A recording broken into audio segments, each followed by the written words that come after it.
Become a sustaining member of the Commonwealth Club for just $10 a month. Join today.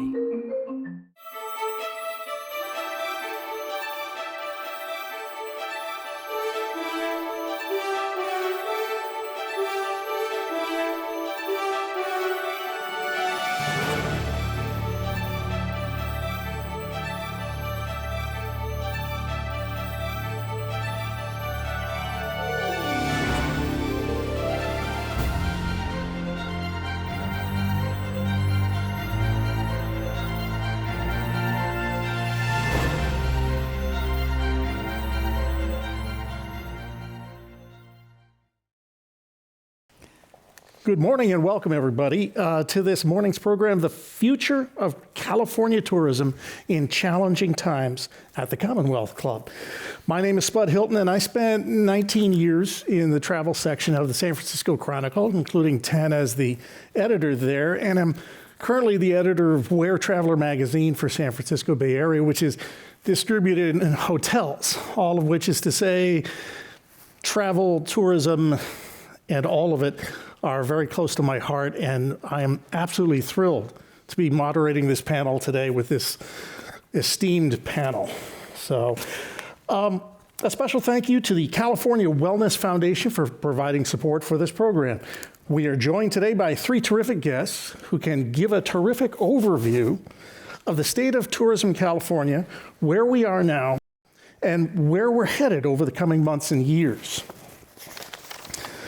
Over the past 18 months, and I think it's worth noting that this is the 540th day since the state shut down last year, has been unlike anything the tourism industry has ever faced, and that has a tremendous impact on the state and its economy, the companies that rely on travel and tourism, and perhaps most importantly, the people employed in that industry. Here to speak about the important issues are Carolyn Beteta, the president and CEO of Visit California, a major nonprofit organization that works with the state's travel industry to inspire travel to and within California.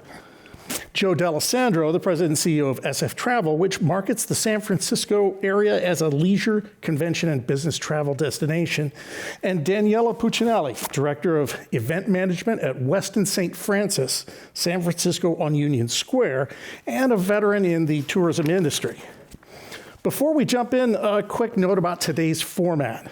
It's worth noting that today is one of the first Commonwealth Club program on site, which means essentially that we not only have people here in San Francisco, hello San Francisco, but we also have viewers all around the country watching via YouTube.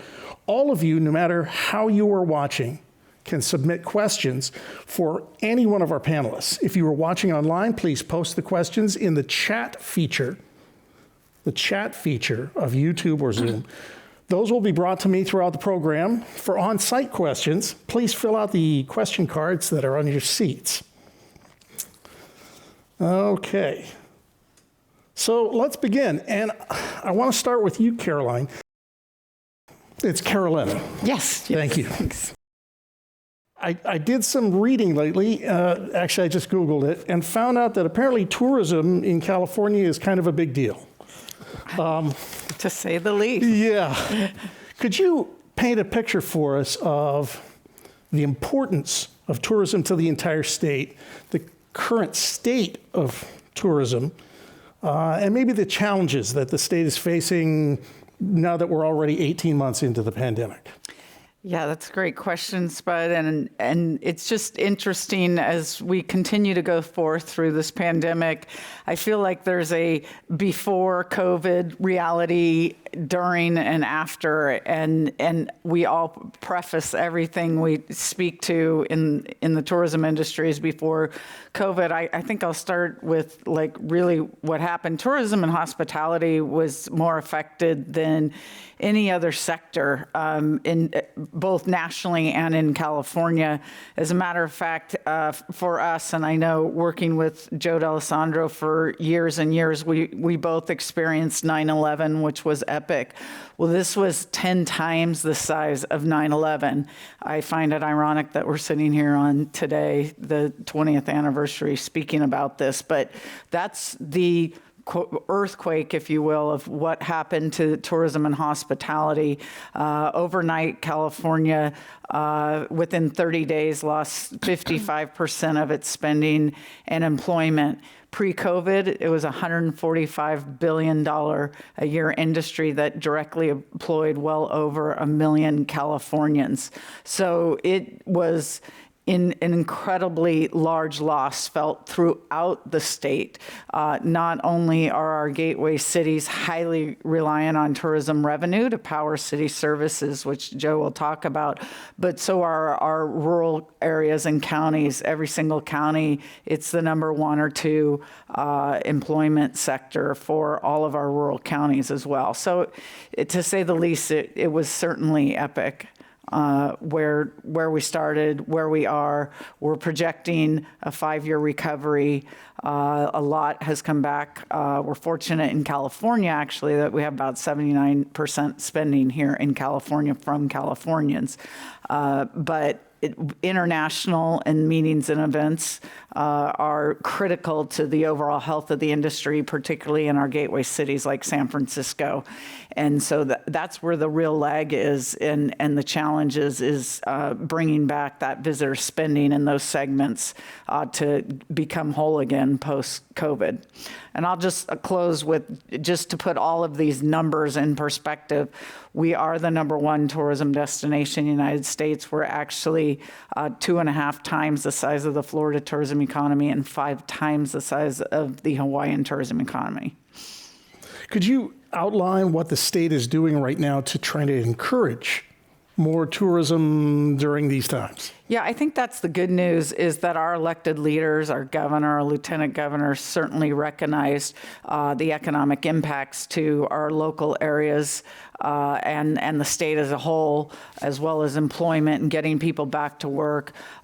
We work closely with the industry, frankly, in an ask of a $45 million stimulus, because our budget is funded similar to Joe's in that we have the tourism industry invests like a local tourism improvement district. So when tourism revenues fall, our revenues fell, and we couldn't get our way out of talking about the importance of the open for business message when we did finally open up to visitors. Meanwhile, our competitive set, like Florida, was running away in terms of top of mind awareness, perception of destination awareness.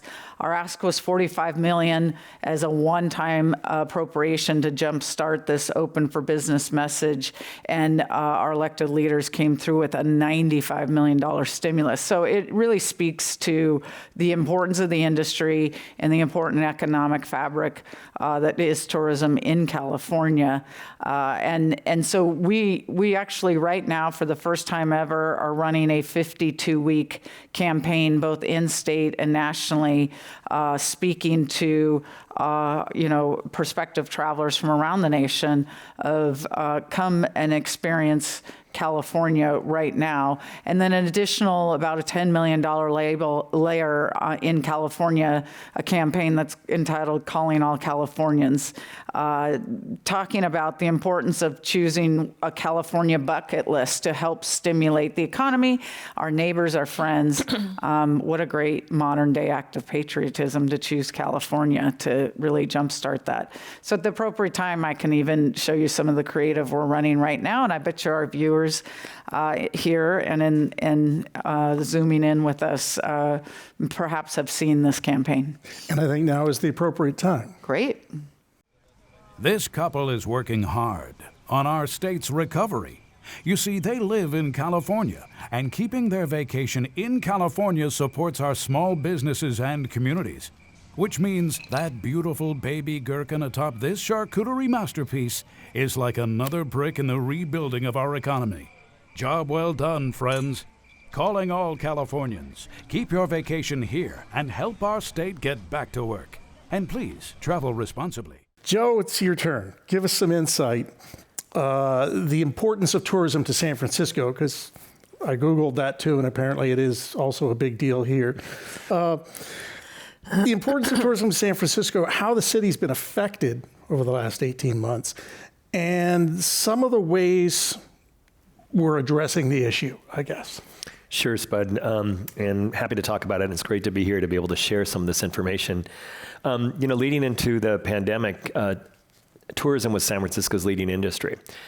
Generated about $11 billion in spending, almost 90,000 employees in the city of San Francisco, and visitors generated about $1 billion in state and local taxes that San Franciscans didn't have to pay.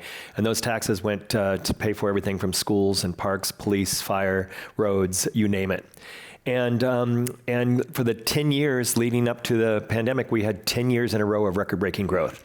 Our hotel occupancy and hotel revenues were tied with New York as the #1 in the nation.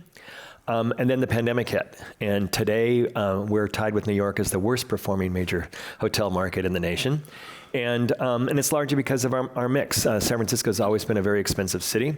63% of all of our visitor spending leading into the pandemic was by international visitors, whether they were here for leisure purposes or meetings and conventions. 63%. Most of our borders into the United States are closed now, and these same international visitors cannot get here. So San Francisco is also very dependent on the meetings and convention market. We all know that Moscone is a key revenue generator for the city. Yesterday, we opened the California Dental Association, the first meeting in Moscone in 19 months.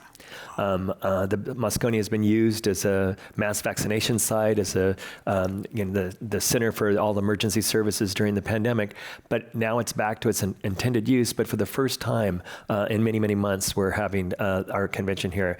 And again, it was ironic that the California Dental Association, the first one back after the pandemic, was also the first group that met in San Francisco after 9/11, after we had closed the convention center down in 9/11. So it's very appropriate that it was the California Dental Association. So there's no question that there's a lot of people that remain unemployed in the hospitality industry in San Francisco. A lot of businesses have closed, some temporarily, some permanently. You see that effects, especially when you go into parts of the city like downtown, where a lot of people are not back in their offices yet. That's still a shadow of what it was before. Still, restaurants still need to be open.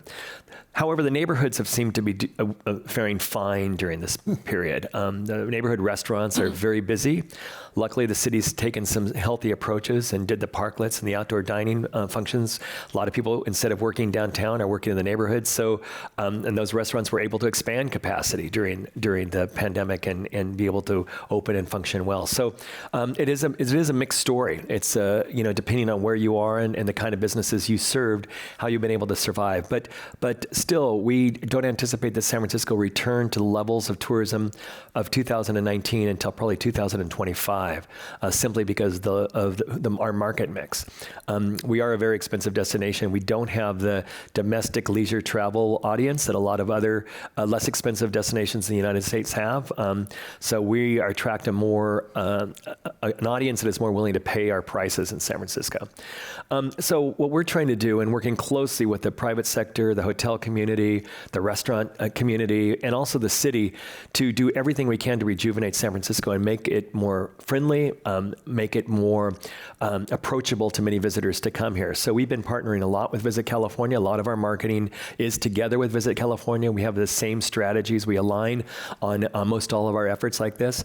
We have been doing a lot of regional marketing. You'll see San Francisco is busier on the weekends than it is during the week, because the leisure travelers tend to come on the weekends. During the week, we had business travels and meetings and conventions, and they're not back yet. So that's why the weekend travel is a little bit slower to return. We're going to get there. We're confident we're going to get there. We're seeing life come back. Events are happening again.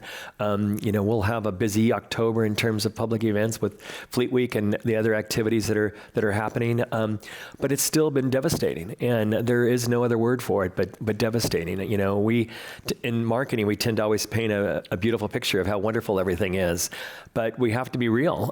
This has hit our industry, as Carolyn said, more than any other industry globally, not just in California, but globally. And it's going to take a long time to recover. And we'll talk more about employees, but it's going to be difficult to find employees back in the industry as we start to recover too. So there's a lot of challenges that we face, but San Francisco is still San Francisco, and people from around the world still want to come here. Time Out just picked San Francisco as the top global city yesterday, and New York had that number one for a long time, and LA came in 10th. So two California cities are in the top 11 of the top global cities, which is great, which shows that people still want to come here, are very desirable. It's just going to be a while for us to get back to the level of travel and tourism that we were before the pandemic. Well, I'm glad you mentioned the employees and getting employees back.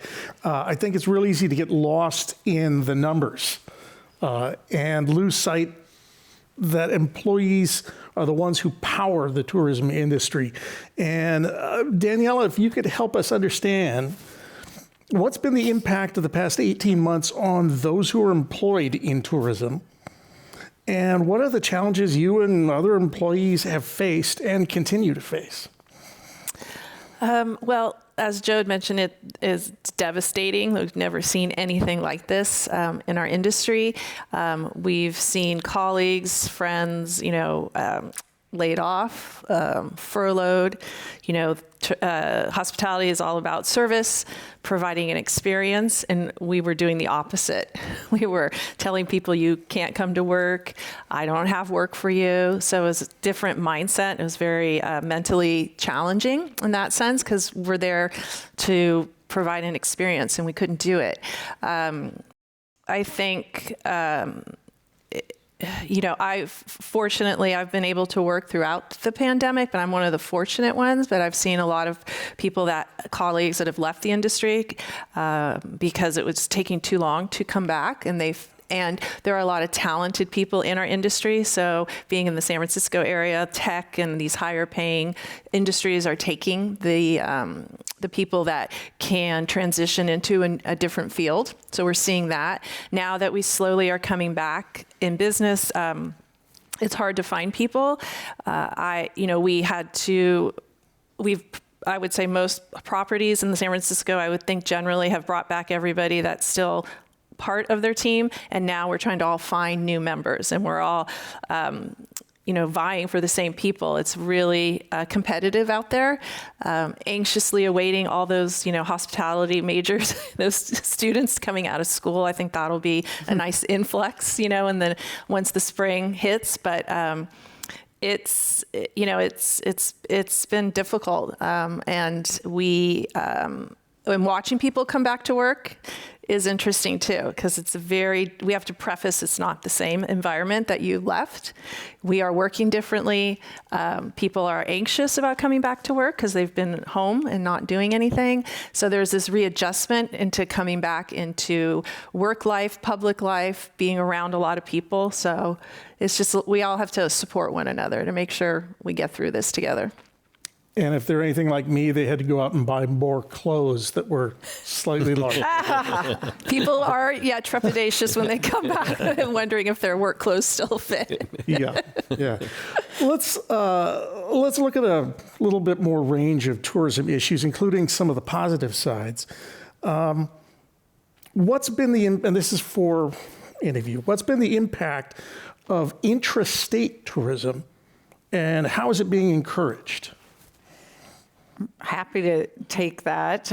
It is interesting. There was an opportunity that hit with, all of us being respectfully grounded within our countries, so to speak. One of our leading tourism researchers at Oxford Economics had spoke about this opportunity of 6 million Americans staying home during the pandemic, as opposed to going to Europe, Australia, Asia. And so that did become an opportunity. A lot of those folks actually reside in California. and they are definitely rediscovering California. And we hope that that will provide long-term traction, that you don't have to go to, Tuscany or the other wine destinations throughout the world when we have world-class wine destinations, for example, coastal destinations, et cetera. And so it's interesting how Joe mentioned where their challenges lie right now. And during this pandemic, it played out a little bit in terms of many of our destinations suffered from over-tourism because Californians were moving beyond the gateway cities and the capacity issues were a real challenge. But nonetheless, I do believe in the long term there's a silver lining about Californians getting out and discovering really anything you want to experience in the world, you can experience right here. So that's been definitely one of the upsides. As we've run this advertising, for example, already on August 29th, we peaked Florida as 1 percentage point over, but I'll take it, in terms of destination readiness and preference. And we had started far, far back in the pack with them, to the point where visitor behavior trends and infrastructure, for example, airline lift had compressed here in California into California and was expanding into Florida. So this latest in terms of desirability and the aspiration of California, I think will continue as we migrate through this year. And I'll add on to that before the pandemic, New York was San Francisco's #1 market. Today, Los Angeles is our #1 market, and Sacramento is our #2 market. Wow. So it tells you how the dynamics have changed dramatically, and in-state travel becomes really important to us right now. Anything to add, Daniela? Or I know it's sort of the big picture. Yeah, I mean, I would say during the when we were a little more shut down, we did see a lot of locals. We talked to them as we're bringing them into the hotel. Where are you from? Oh, San Jose, Santa Rosa. We needed to get out of the house. And there wasn't much to do in San Francisco, but they were on a high floor of a building, and they just needed to see something different. Nice. I know I've been doing some of that too, discovering my own backyard. Joe and Carolyn, when do you expect to see, it's all gradual, but when do you expect to see sort of significant signs of recovery? Well, June 14th, we expected to see significant signs of recovery today. It's really hard to project. And when these companies in the travel industry are doing budgeting, right now it's just a guess what's going to happen next year. We didn't anticipate the Delta variant to be as impactful globally as it was. We're looking at this fall is going to be soft. Currently in San Francisco, our convention and meeting calendar for 2022 is pretty robust. But it was pretty robust this fall too, and that changed. So again, we're not going to see total recovery, we don't think, until 2025. We hope to be surprised and it to be better than that, but a lot of domestic experts are predicting it won't be until the second half of next year that we start to see a more robust recovery. And just tracking with that, what we've seen all along is what we're calling that dimmer switch, or a jagged recovery, 2 steps forward, 1 step back, as a matter of fact. So, as he said, the future looks bright in terms of regional travel, but it's the longer haul travel that really brings in those dollars to these communities that are really important. We're not discounting regional travel, but really to become whole. And that's where we get this situation of a jagged recovery. Joe and I were just talking this week earlier about the fact that our forecasters were revising those numbers downward because of Delta. As he said, Delta really, has created a delta in the short term for us. And it just was unexpected. I think, we all just wanted to get out and get this behind us. This has been epic for all of us in our lives. And I think June 14th, we thought we'd never be really looking back. But we're, as we all say, we're going to have to learn to live with this. And that creates an interesting situation as well. And I want to add that our industry understands the importance of following COVID protocol. We encourage people to be vaccinated. We encourage people to wear masks. That's the only way we're going to get through this, is if people practice these protocols. San Francisco has the strictest COVID protocols in the country. Most of our meeting customers think it's fine. They'd rather have a safe meeting than a meeting that's not safe. So it's really important that people get vaccinated if we want to get this economy going again, because we're just going to have starts and stops and stalls until people get vaccinated and we can get this under control. Just one more point on that. Sure. Travel's leading the way. Right now, nationally, 81% of travelers are actually vaccinated, fully vaccinated, versus 50%. So, I really feel like I'm part of a bigger movement, frankly, than just being in the travel business per se, reflecting on all of society. No, that's great. Daniela, is there an upside? Will the hospitality industry and the people who work in it come out stronger, maybe changed for the better in some way when we get to the other side of this? Yeah, I would think so. I think so. I think we definitely have had to pull together and work more as a team and support one another through this, and versus being in our silos of, housekeeping is over here, restaurants are over here, banquets is here. We all are in it together, so to speak. And I think the way we do business daily is a little different, where in our industry, pre-pandemic, cleaning was always behind the scenes. You shut the door. Like, I know in a banquet room, I'd shut the door and we'd clean. Well, now we clean in front. We want people to see us cleaning, so it gives reassurance that it makes people feel comfortable. So that's a whole new mindset for us, that we're cleaning. If someone stands up, we go and we clean, or we keep the doors open. And so I think that's a good thing, definitely. And any time that there's a downturn in the economy, the social market is what will come back first. And that's what we're seeing these people that have had to postpone their weddings 3 times. They're coming in on the weekends and doing weddings, the anniversaries, people want to celebrate special events. So we're seeing that slowly come back. And I thought too, with the mask mandate, the vaccination mandate, we would lose that business, but people are, no, let's move forward. We'll deal with it. We're all vaccinated. And we need to celebrate. People want to, get through this. It's going to take a lot longer than we would like, because Joe mentioned it's disheartening to hear. Like, I'm thinking 4 years. But I think, I think we'll definitely be better operators out of all this and co-workers to each other. Okay. Other than the pandemic itself, are there other issues that are working against a speedy recovery? And what's helping? Labor? Yeah.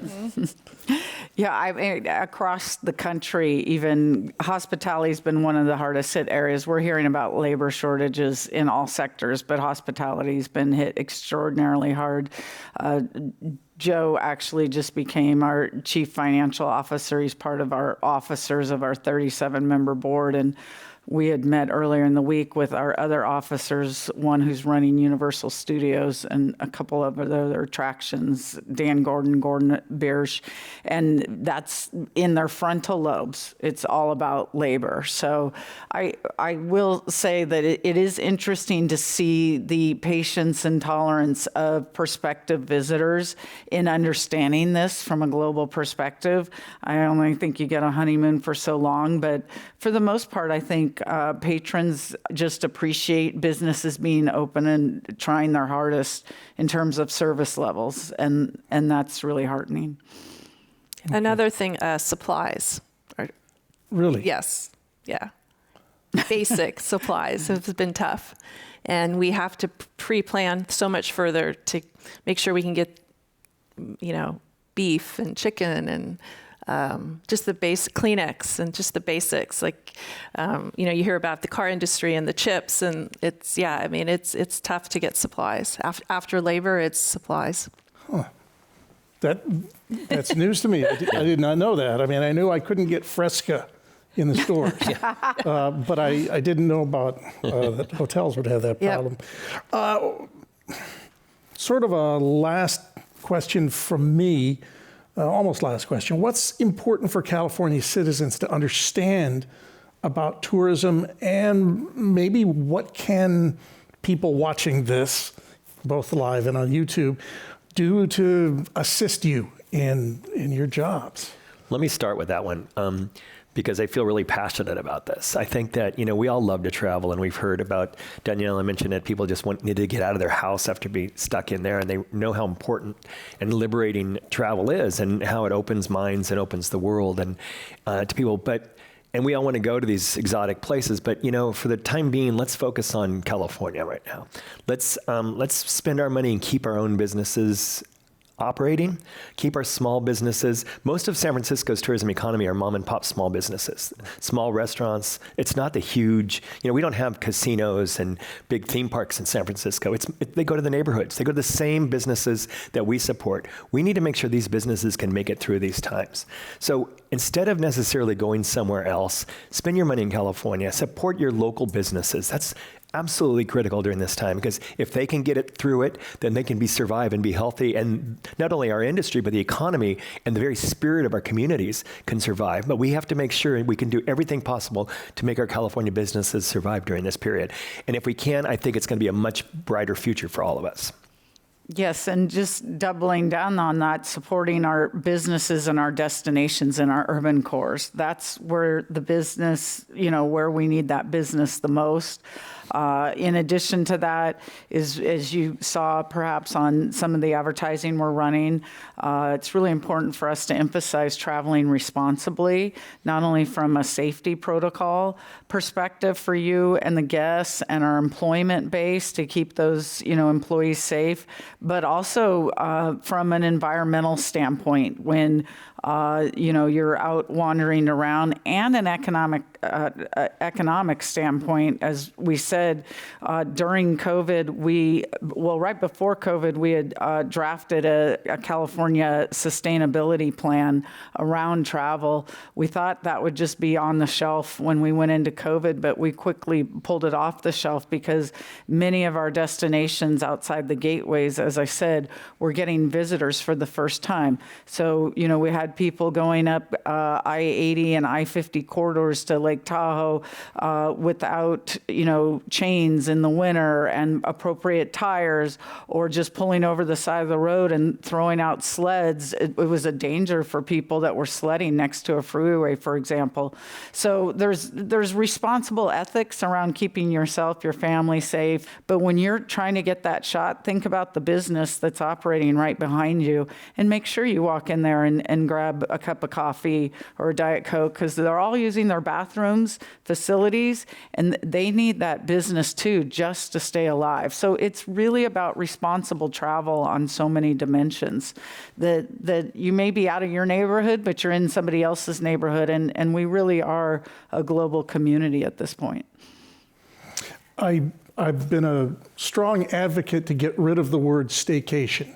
As a travel editor, I hated the idea. It's a terrible word. However, in this particular case, are we relying to some extent on the staycation for hotels and hospitality? Oh, obviously, yeah, especially with the international market not being around and to support us. And we definitely see during the week in San Francisco the decline in occupancy, and then the weekend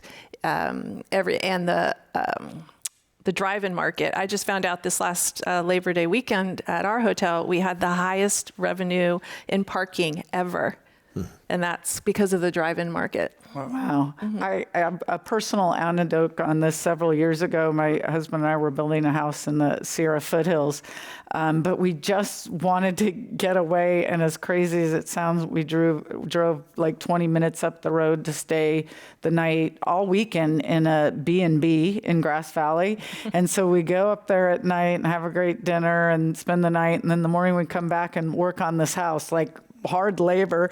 And it was one of the most delightful weekends ever. I mean, don't discount the fact that, these nearby destinations, or if you're living somewhere that's even not in downtown San Francisco, but, 20 minutes away, you can do it without doing it. And it just is that change of scenery. It's fantastic. Yeah, no, definitely. Joe, you mentioned the local business, especially the small mom and pops. One of my fears at the beginning of this thing was that the kind of businesses that make the personality of a place are the ones that were going to be least likely to be able to survive. Is that still a concern? It was a concern in the very beginning. In fact, there was some estimates that we could lose as many as 50% of our restaurants in San Francisco. Luckily, things happened. The city took charge. The mayor did some things like the parklets and the outdoor dining, which saved hundreds, if not thousands, of restaurants from closing. So if we didn't do action, if we didn't make some steps that would change that, we would be in a much worse shape than we are now. Now, when people come to San Francisco, you go to North Beach on a evening, and these restaurants are open. This Grant is full of people sitting outside. It's busier and more lively than it was before the pandemic. So some of these changes are permanent. They're going to be very helpful for our neighborhoods, especially. And so yes, we can do things to make things better.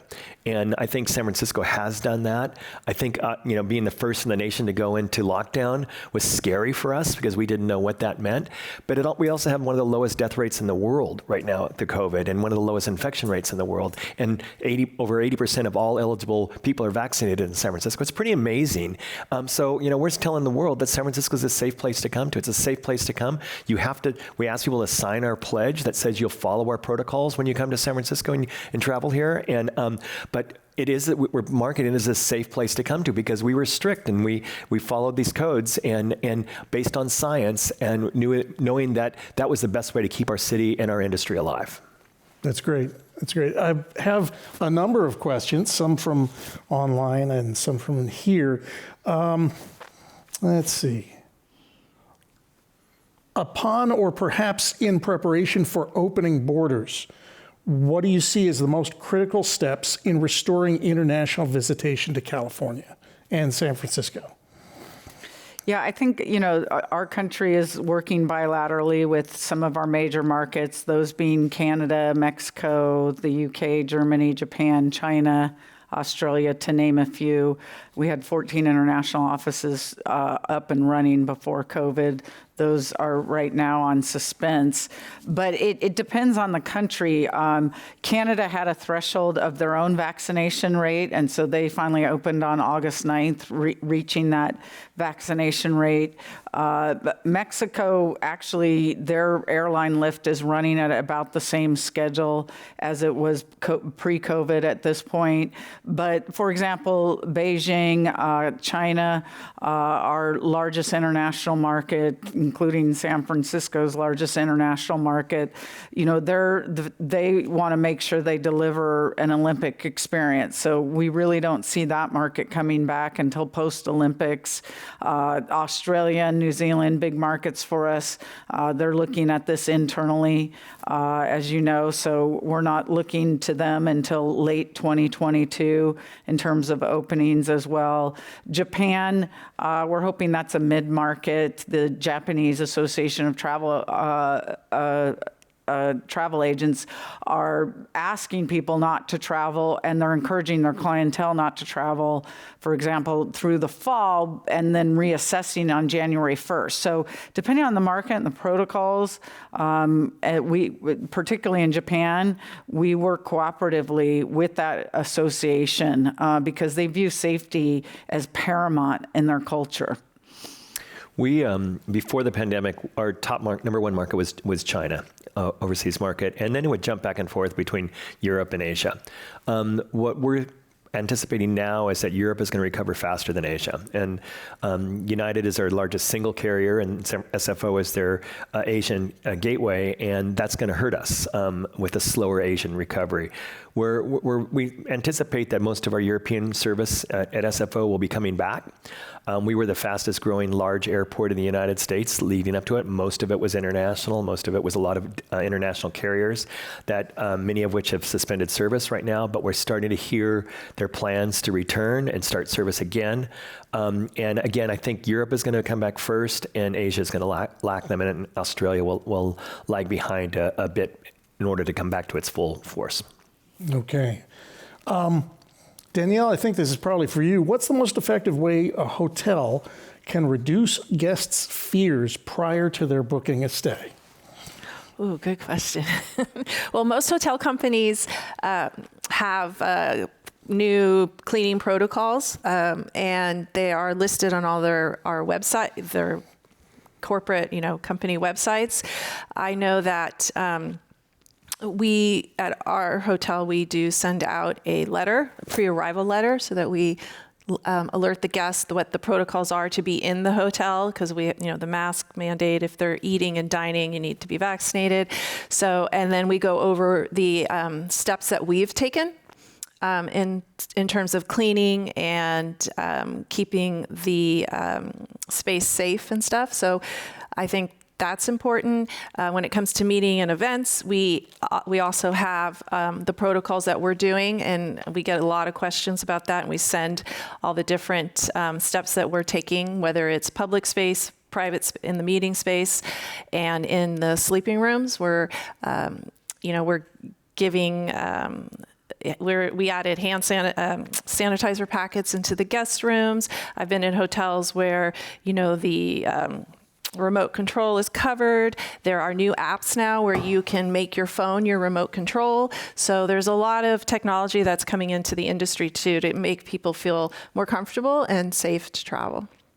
I know the cruise industry is doing a lot along those lines with an app that will unlock and lock your door, turn on your lights, all the touch points in the room. Keyless entry is very big now amongst all the brands, where you don't have to come and get a key at the front desk, and you don't even have to come to the front desk. So just a lot of seamless, making it more seamless for the traveler. All right. I think I'm understanding this question. Is there something that California can learn from all the people visiting Hawaii? Are there lessons there for California? I'm reading that exactly as it is. I'm interpreting that, I believe, as Hawaii had to sort of shut down a lot of its stuff, and then the governor actually encouraged people to stay home. Don't come here. I believe that's what the question is aimed at. What lessons can we learn from that? Yeah, absolutely. And I think from a global perspective, we're watching other destinations too. I'm making an assumption, or I'll answer it from the perspective of not only safety, but even over tourism.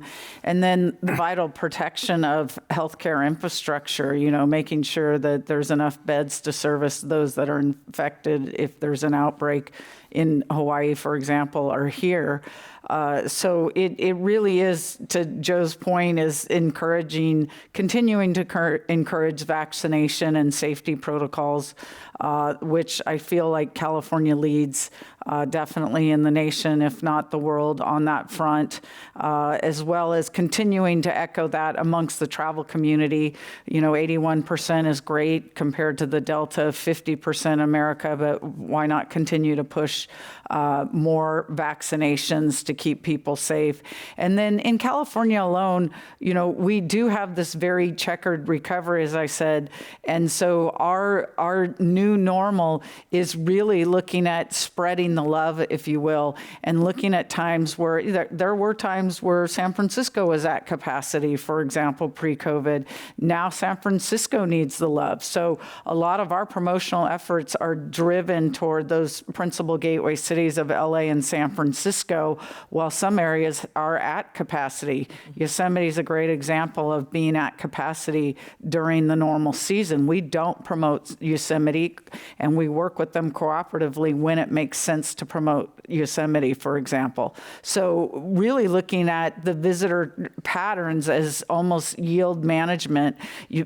Joe can speak to the fact that you've done that also in the city with, Lombard Street, et cetera, to make sure that we look at visitor promotion differently than just destination marketing. We're now evolving into destination management so that not only the visitor has a great experience, but the community sees the benefit of travel. That's where we're really pushing in this new normal. We don't, in San Francisco, when we look at the growth of the visitor industry, we don't look at numbers of tourists. We look at economic impact. The reason is it's better for us to have a visitor stay longer than have twice as many visitors come. And so our focus is to have a positive experience for the visitor and for the resident, as Carolyn said. So we did not want to see an experience where people would go to Lombard Street and wait 2 hours, and then the neighbors not be happy, and people get their cars broken into and all this kind of stuff. That doesn't work for anybody. So we'd rather much more, as Carolyn said, focus on the management so that the experience somebody has when they come here is a positive one. And I think that can be done, and we're going to be planning on focusing on that as we recover so that we can recover better than we were before. No, that's great. You mentioned a California bucket list. I love this question. Could you each give one place on your California bucket list and why? Well, California is my bucket list. Very diplomatic answer there. Oh, and I'm in one of my bucket list destinations right now, and thank you for saying that. Yes, absolutely. And for the record, I was walking over with one of our other colleagues and saying how delightful this is. It's just beautiful right now because people, the streets are gorgeous and there's just, I don't know, there just seems to be a new emergence. Even walking over this morning was just, a lovely experience. The good news about Californians, I expect that most people tuning into this are Californians, and I think that's the great news is whether you're interested in wine country, the Sierras, our deserts, 1,200 miles of ocean, it's just, anywhere you want to go is great, a treasure of attractions and outdoor experiences, and of course these iconic and now very popular urban centers. According to Time Out, that's great. I didn't know about it. So I'll just add, I've been fortunate to be almost everywhere in California. I've never been to Death Valley National Park. Okay, me too. and so that's probably my highest on the bucket list is getting to Death Valley. No Death Valley for me. I just want. But in the wintertime. I don't want to go now. There's no concierge at Death Valley. I want to be by the ocean and hear the waves and just have some time off. Any specific spots? Where I can get a good rate. That's Santa, right? Well said. Well said. What kind of questions? This is again from a viewer. What kind of questions are each of you encountering from people who want to visit California or stay in hotels or come to San Francisco? What's open? And that was the question, especially, when we started to reopen, people wanted to know, are your attractions open? Are your museums open? Can I find a restaurant? All those types of things. Now people understand that most things are open. Most museums that they know of, most attractions are open. But the other question is it safe? What are you doing? What steps are you taking to ensure my safety when I come here? And for San Francisco, we're really proud of, from the moment you fly into SFO to when you check into the hotel to you go to an attraction, our protocols are at the highest level in the world, basically. And so we're proud of that. So we can say how we believe a visit to San Francisco will be a positive one, and it'll be a safe one too. I think in addition to that, sometimes the industry really struggles with the difference in county by county regulations, which is confusing to the traveler. So I get a lot of questions from the industry saying, can we get to a point where we're back to a California standard, because it puts a burden on our staff employees that directly interface with the customer. So that's something that's really frustrating, and something that we'll see, where our elected officials go, both on a regional and statewide basis. Well, a follow-up for that, and I still want to hear your answer. Do you think we'll get to a California standard, and what would that take? Yeah, I do. I mean, we had it going into COVID, it became countywide. I think we all experienced the frustration of it being differing. And then kind of there was this lifting of standards, and now with Delta going back to those enhanced safety protocols, but differing. And, I'm reluctant to, there's areas that have no outbreaks in California. There's areas that are, it's kind of, a checkered board. But at the end of the day, while Delta is raging throughout the country, it certainly is helpful for consumers and employees, given labor shortages, et cetera, to have some sort of standardization in those protocols. So we've done it before. It certainly can happen again. And Daniela, what kind of questions are your people fielding? What are the mandates for San Francisco? We have to explain the vaccination, and that's a key one about, if you're going to dine inside or go to a bar, that's really a big one for us right now. And also, what is for the groups or the social events? What is the hotel doing to address the COVID situation and protocols that are in place? Okay. And I'm going to come back to you with another question from a viewer. What is the current morale of frontline hospitality workers? Eager to get back to normal, burned out? Is there an issue there? Yeah, it's a little of both. There's some of us that have worked throughout the pandemic, and those are the ones you might see that are on the more burnt out side. But I think the ones coming back recently, I've seen a change in attitude and willingness to be more of a team and excited to be back at work and doing things that maybe they weren't going to do previous. So I think there's excitement to come back to work. And we just ask too that a lot of hospitality businesses aren't at full 100% capacity. Not everything is open due to occupancy, due to staffing, due to resources. So just being kind to those of us in the industry that, because I go into some restaurants and I see, we're all in this together, be kind, and it just brings a smile to my face. We have to remember that. There are reasons why businesses are operating in a certain fashion or a certain way, and just being respectful and kind, that we're all trying to provide a service in a difficult time. Absolutely. Okay. I think I know the answer to this, if it's a yes or no question, but how has the drought, wildfires, and other climate issues affected San Francisco tourism and California tourism? And we'll say hospitality too. Well, obviously we're very concerned about climate change and what it's going to do not only to tourism, but to people who live not only in California, but anywhere. I mean, it's impacting, the whole world. And I think we all have a responsibility to address it in a meaningful way. We have not seen significant fallback yet because of fires and drought, but we could. And that could be just another damper to our recovery. And so we are obviously very concerned about it. There's no question that the brand of California, and Carolyn is going to be more able to address this, is being hit hard with the drought stories and the fire stories and all this other stuff. We are the Golden State, and California Dreamin' was always the essence. And part of what Visit California does is to kind of recreate that California Dreamin' and to think about California in this aspirational destination level. Yeah, and just to follow on what Joe was saying, we definitely have seen, we do global focus group studies every year looking at our brand, and there has definitely been some brand tarnish as it relates to, just annual hits with drought and wildfire. There's some positives and silver linings that come out of that in terms of California leading the way in terms of climate change mitigation.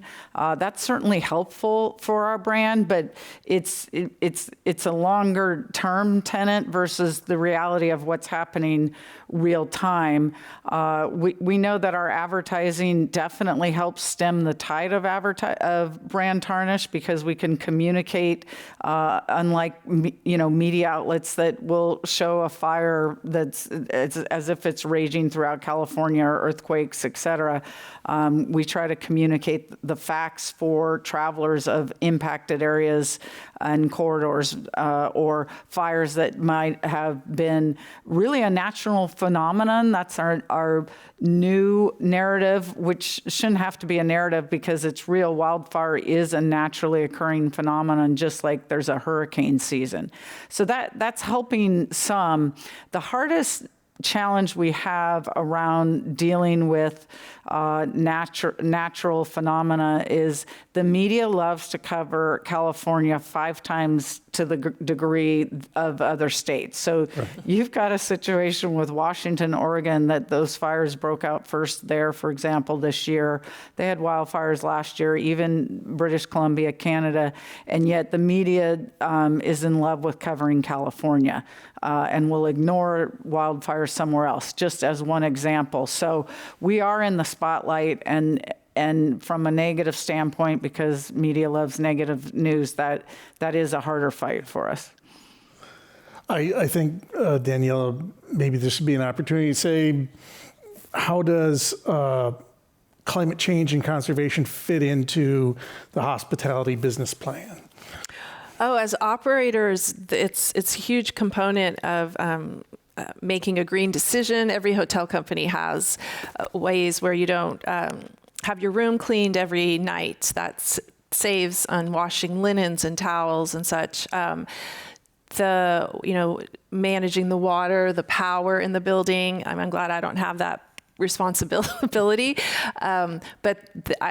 Just with the drought and the water in the building, I mean, we have almost 1,200 hotel rooms, so that I can only imagine. And you can't control what the individual is doing in the room. And we've all been guilty, like, oh, it's not my house, and you leave the lights on and out the door you go. So it's there's that we have to manage more so. But I think we've done a lot in the hotel industry about in regards to the guests participating and being a part of being green.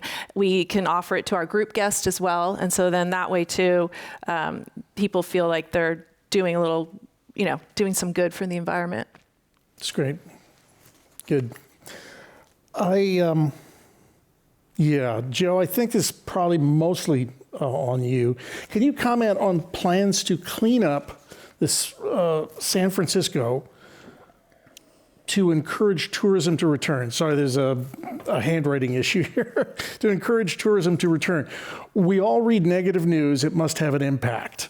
And I imagine I know at one point, and I hate to even bring it up, I know at one point, New York Times, in all of its high and mightiness, declared us, San Francisco as being one of the dirtier cities. They talked about the Tenderloin, things like that. I guess what they're asking is there a concerted effort to do that while we're waiting for tourism to return? Absolutely. I mean, the cleanliness and safety are the 2 key issues that people think about when they go to a destination, especially an urban destination.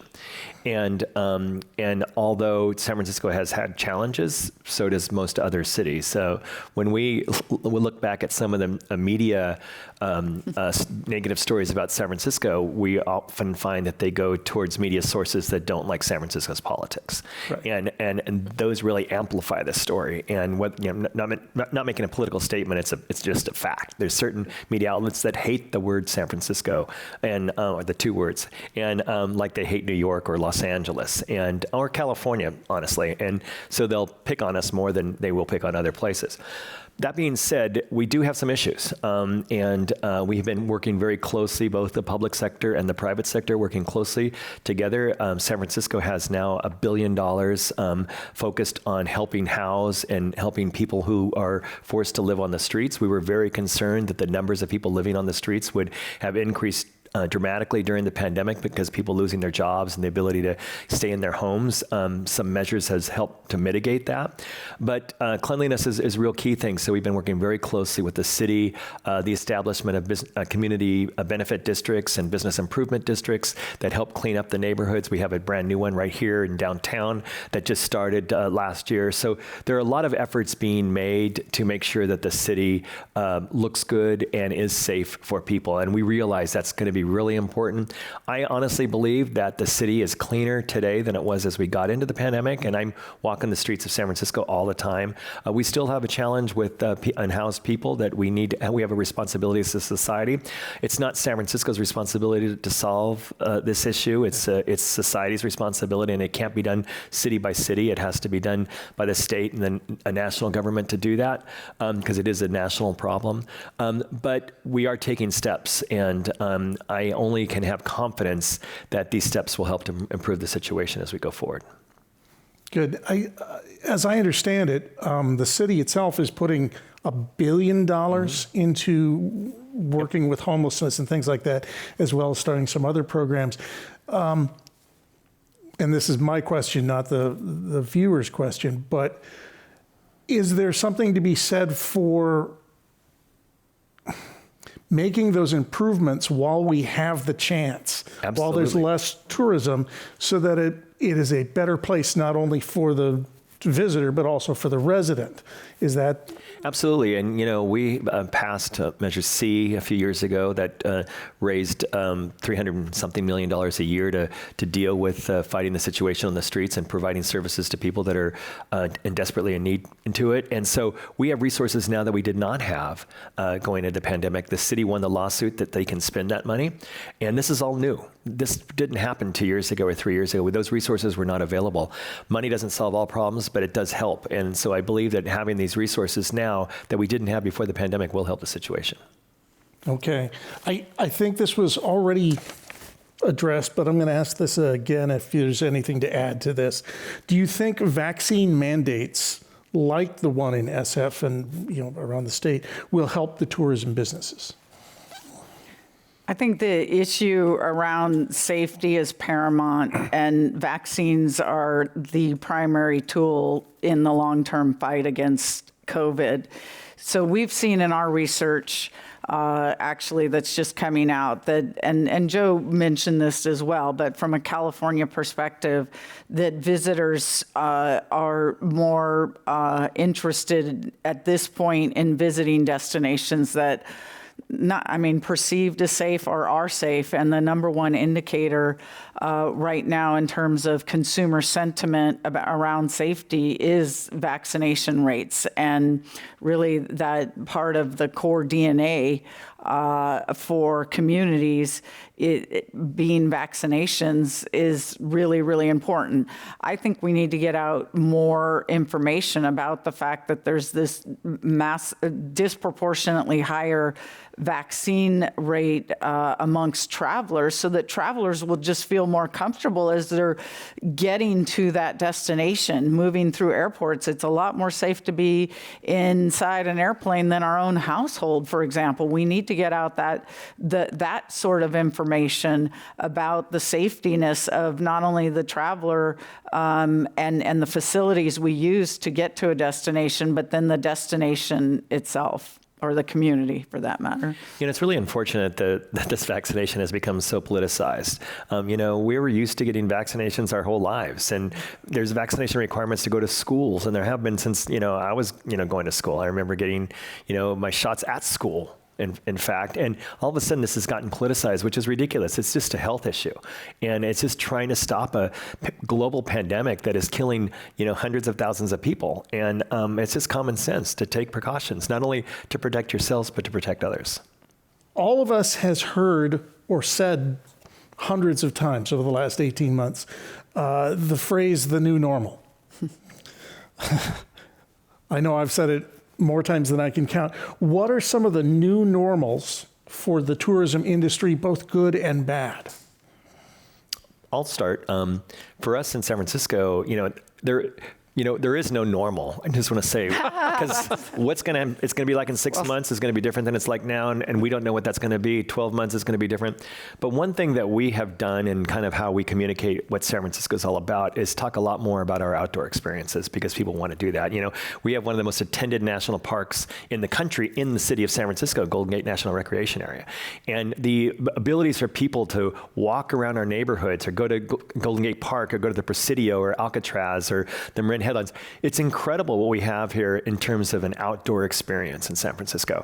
And most people think of us as a city, concrete jungle, everything's indoor, but no, so that's changed. So I think our visitors are going to be experiencing more of not only the indoors, but the outdoors, not only in a rural community, but in an urban community. And I think things like that, people are going to eat outdoors more. You're going to see more performances outdoors, more festivals and stuff that will have more of an outdoor element. Those are things that are changing, that will become normal, that were not necessarily normal before the pandemic, will become part of who we are as a destination.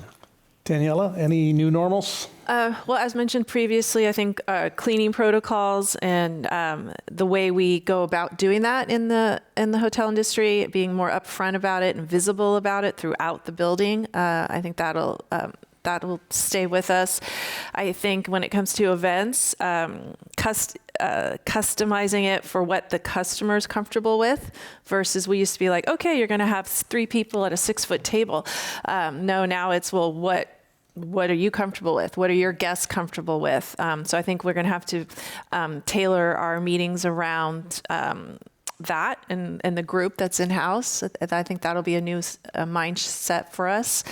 And I think like we have the shields at the front desk. Those, who knows, those may never go away. Just little things like that, just to make the employee as well as the customer feel a little bit safer. Carolyn?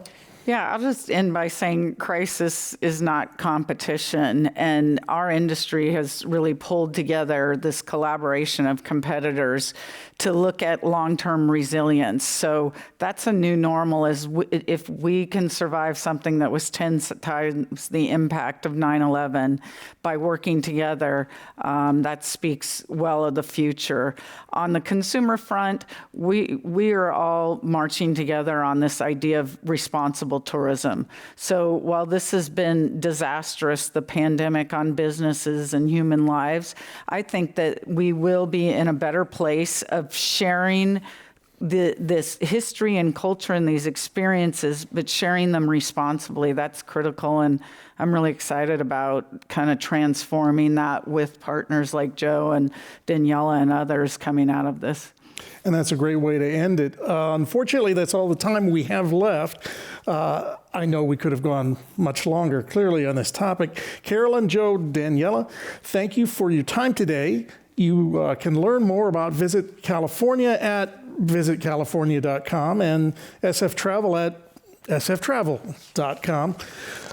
We thank you to all our viewers today, including Commonwealth Club members. Another special thanks to the California Wellness Foundation for its support for this program. I'm Spud Hilton. Now the meeting of the Commonwealth Club, the place where you're in the know, is adjourned.